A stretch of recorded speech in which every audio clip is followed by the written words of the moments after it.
విజయవాడ వరద బాధితులు కలవడం కోసం వచ్చానండి. త్వరగా నయం కోలుకోవాలని చెప్పి అమ్మవారిని దర్శనం జరిగింది.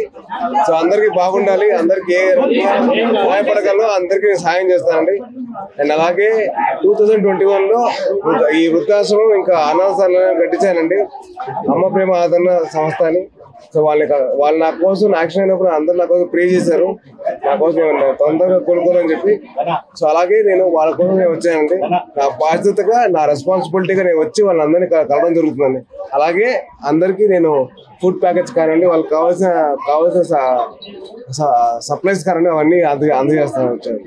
సో మీ అందరూ ఇదిగా అందరూ వచ్చి నన్ను సపోర్ట్ చేసినందుకు చాలా థ్యాంక్స్ అండి. అలాగే మీ అందరూ త్వరగా కోలుకోవాలని చెప్పి నేను కోరుకున్నాను. Thank you. నాకు చాలా ఆనందంగా ఉంది, అంటే వాళ్ళ రెస్పాన్సిబిలిటీ వాళ్ళు నెరవేరుస్తున్నారు కదండి. సో చాలా గర్వంగా ఉంది. సెక్యూరిటీ నేను కలవచ్చు తిరిగి ఇంకా ఎవరు కలుస్తాను తిరిగి. అన్ని బాగా సక్రమంగా ఎవరు అందరూ చాలా నయంగా త్వరగా కోలుకుంటున్నారు. సో అందరూ చాలా బాగుందండి.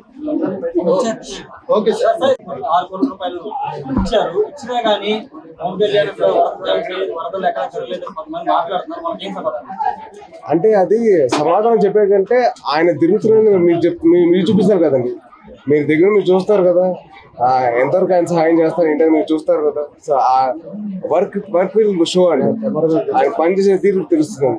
అది చెప్తే అది మన పని మనం చెప్పుకోవడం ఏంటండి, అది జరగాలంతే, చేసుకుంటూ వెళ్ళిపోవాలి మనం.